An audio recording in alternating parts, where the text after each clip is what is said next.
Good morning, guys. So, this morning I want to talk about respect. Respect is not something I believe from personal experience. I've been on both sides of this. Respect is not something that you demand, respect is something that you earn. Now, the first thing that I want to talk about is I'm not talking about intentionally going around just disrespecting people because of their lack of leadership, their lack of morals, their lack of integrity, their lack of moral compass, their lack of deserving respect. Even if somebody doesn't deserve respect or um, doesn't warrant respect, doesn't mean that you go out of your way intentionally and disrespect that person. Do you know what I mean? So this video is not a license to just be rude, just to be rude. So what I am talking about specifically is understanding that certain people have certain categories that you place them in your life. For example, I believe in respecting elders. I am a Haitian. I grew up in a Caribbean culture. As a child, when you walk in the room, not saying hello and not greeting your elders or people in the room, period, it's something that is like it's like your death sentence. They don't, in my Haitian culture, and I'm sure Jamaicans and Bahamians, I have Bahamian in my family too, on my mother's side. Most of my cousins are Bahamian. Actually, my brother is Bahamian. He was born in Bahamas, and when my mom came from Haiti, she actually went to Bahamas first and then came to Florida. So I have Bahamian in my family. So Bahamian, Latin culture, Haitian, Jamaican, Trinidadian. I mean, I can just go on and on. And the reason why I'm mentioning these cultures is because I've had friends in this culture. I've dated people in this culture, and I see the resemblance in the Caribbean culture is that there's a respect that is demanded from a child or from a young adult. And even when you become adult, some of them still don't care how old you are. But I wanted to touch on that today because even though we need to respect our elders, that doesn't mean that our voice is taken away. It doesn't mean that our identity disappears and vanishes in a thin air. Our voice is important. I believe in respecting elders. I believe in respecting people in positions. You guys know how I feel about that. I did a little video on that the other day. I have high regards to people who are called to the ministry, people who have anointing in their lives, people who've earned their respect, people who carry their self in such a way. In fact, I cringe when I see videos and comments with people disrespecting people. It makes me uncomfortable because I'm like, you do not understand the wrath of God. Like, I don't think people understand when you put your mouth on a servant of God. Like, I don't think you get it. Like, people who are anointed and have a calling on their lives, you don't just get to just talk about them any type of way that you want to. It just doesn't work that way. I'm not saying that your life is going to be cursed, but I'm just saying it can't be good, But I'm not talking about leaders and, mothers and fathers who are nurturers and protectors and who has earned the role mother and has earned the role dad. I'm not saying to intentionally disrespect your mother and intentionally disrespect your father. That's what I'm not saying. But what I'm saying is just because you have the title of leader, like even in the work environment, you're a boss, you're a supervisor, you are in politics, or you're a mom, you're a dad, any leadership position, just because you are a leader doesn't mean that the word leader automatically comes with respect. Respect has to be something that is earned. And how do you earn respect? You earn it on a daily basis. How you carry yourself, how you treat others. You don't tell people to do one thing and then you do the opposite and then demand the respect. It doesn't work that way. And even if people resemble characteristics that they do respect you, it's only superficial just to cope with coexisting with you in an environment, especially in a work environment. I know for me, When I worked in a toxic work environment, it resembled that I respected my boss, but I only did things just to cope as a coping mechanism, things that I did because I needed a paycheck and I didn't want to get fired. So just because you think you're getting the respect in a work environment, or you're getting respect from a child who doesn't have means to take care of themselves, doesn't mean that they're actually respecting you. It could be just fear. So that's why I wanted to talk about this today, is because I want to talk about two aspects. The aspects where you make sure that you do respect people who earn their respect, and don't talk about people with callings in their lives, with anointings in their lives. Like I said earlier, I don't believe that you'll be cursed, but it can't be good. You're sitting here talking about a man and a woman of God. But the other aspect of it too, leadership with the titles behind your name: pastors, bishop, supervisor, manager, politician, senator, this, that, whatever it is. I mean, I could be here all day listing leadership. It doesn't automatically mean respect me. Respect has to be something that is shown every day in how you treat people in public and in private. How you treat yourself. Forget people. How do you treat yourself? Because the way you treat yourself is the way you treat others.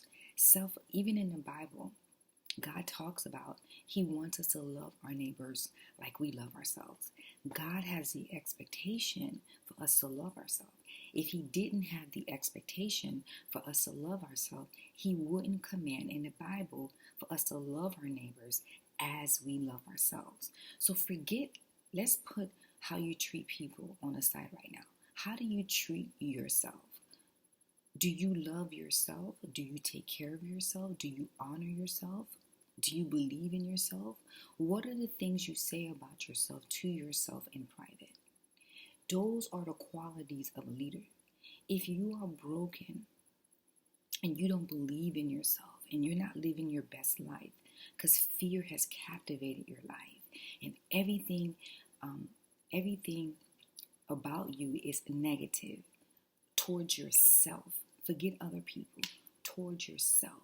You don't believe anything about yourself that's positive. You will not be able to be an effective leader because you don't honor yourself. You don't trust yourself. You don't love yourself. You don't respect yourself. So you're not going to be able to demonstrate that to the people in your life.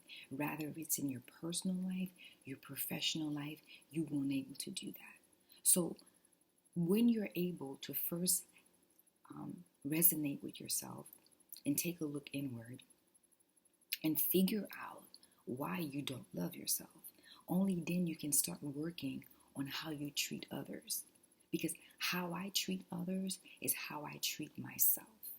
Do you see what I'm saying? So if you don't love yourself, if you are a person and you're watching this video right now and you are just messy, you have no integrity, you have no morals, you couldn't be a leader if somebody paid you $3.5 million.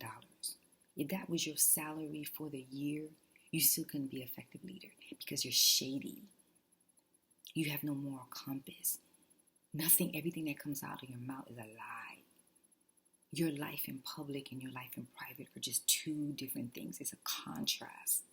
If you're a person that's watching this and you are like that, you can't walk around demanding respect from people. You may think people respect you, but people who are insecure and don't have a leg to stand on, they're fearful of you. There's a difference between someone being fearful of you and respecting you. When you have that type of character that just doesn't stand up to who God wants us to be, you can't walk around demanding respect. People are not going to respect you. You can demand it all you want. Respect me. You're going to respect me. I'm going to teach you today to respect me. You can do that all you want, and you're not going to get the respect. Respect is earned. I'm going to use Oprah Winfrey for a minute. Now, there are millions and millions of people across the country who's never met Oprah Winfrey. But one thing Oprah exhibited exhibits in her character and is consistent in her character is how she treat people. Treat people in private, how she treat people in public. How she governs her life in her personal life is how she governs her life in her professional life. Her personal life and her professional life is the foundation of it is the same. Moral compass, treating people right, living your best life, being honest, authentic. She's like that in her home, under her roof. She's not perfect, but those is the way she governed her life. One of the things that Oprah mentioned when she was being sued by the beef company back in the day, I don't know if you guys remember that. She was like, she knew that the things that they were telling people that she was that it was inaccurate because that's not the way she governed her life. If you guys look back at the footage on that, she talks about that. That's not the way she governs her life. The way she is in her home is how she runs her businesses. Oprah Magazine, Oprah Book Club. It's all one. It's all one. There's no difference. For those of people who think that, oh, who you are in your personal life is not who you are in your business life, that's a bunch of baloney. It's a bunch of baloney. So that's why the respect is given to her. She don't walk around telling people to respect her. The respect is earned because she's who she says she is who she is. So that's why I wanted to make this video today. Just because you are a leader, just because you make money, or just because you're a mom, just because you're a dad, just because you're in politics and you're a leader, whatever leader it is, I don't care if it's a leader in a post office, whatever leader it is. First thing you have to look at is how you treat yourself. That's the first thing. The core of who you are, your moral compass, how you treat yourself. Second thing, what do you say about yourself in private? Okay? Those conversations you have with yourself and how you treat yourself is going to be the way you treat others. Then the way you treat others needs to be a reflection of how you treat yourself. It needs to be consistent. The way you run your life in your personal life needs to mimic the way you run your life in your business life. There's no such thing as who I am in my personal life. I'm not like that in my business life. Everything is under one umbrella. You are who you are. My name is Chantel. My name is Chantel on Monday, Tuesday, Wednesday, Thursday, Friday, Saturday. In my personal life, my name is Chantel. In the business life, my name is Chantel. So who you are is going to be like this everywhere you go. So there's no switching on and switching off. Yes, you talk a little different with your girls than the way you talk in the office. But the core here of who you are is the same person. And that's what I want to talk about. That's the person people don't respect. And that's the person people do respect. The consistency across the board. The person you are in your personal life, the person you are in your business life. That's why I tell people who have punctuality problems at the workplace and they can't get to work on time. Guess what? They have punctuality problems in their personal life. They're late to everything. They're late to church. They're late to events. They're late to everything. They're not going to be on time at work. So who you are in your personal life is who you are in your business life. Private life, public life. Private life, public life. It all has to match. And when you demand respect, that's what people respect. The authenticity, the honesty, the consistency. You don't even have to say anything. They just respect you because you show up as yourself. You show up as yourself. And what people respect the most is people who admit when they're wrong. People who can be corrected. People can say, you know what, I suffer in this area and I'm working on it and I need to change it. People respect that. You don't even have to demand it. Real recognize real. So that's what I wanted to talk about today is that respect has to be earned. You can't demand it. Who you are in your personal life is who you are in your public life. There's no light switch on and off. The only difference is you might talk a little louder, might use a little bit more profanity outside the work environment. You might have a little bit more of a connection with personal people, personal in your life, but it's all the same. It is all the same. And that's what people respect.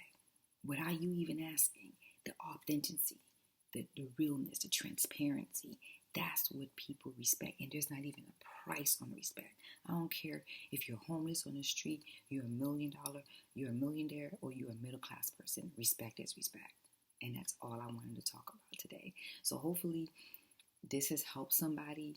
And if you're someone that's already getting the respect that you deserve, you get what I'm saying. If you're someone over here demanding respect from people and you haven't earned that respect because there's nothing in your life that shows there's something honorable in your life, the first thing you need to do is start working on your relationship with yourself, working on your relationship with God, and be consistent in every area in your life, your private life and your public life. Then when you are able to do these things, you don't need to demand respect. It's just going to come naturally.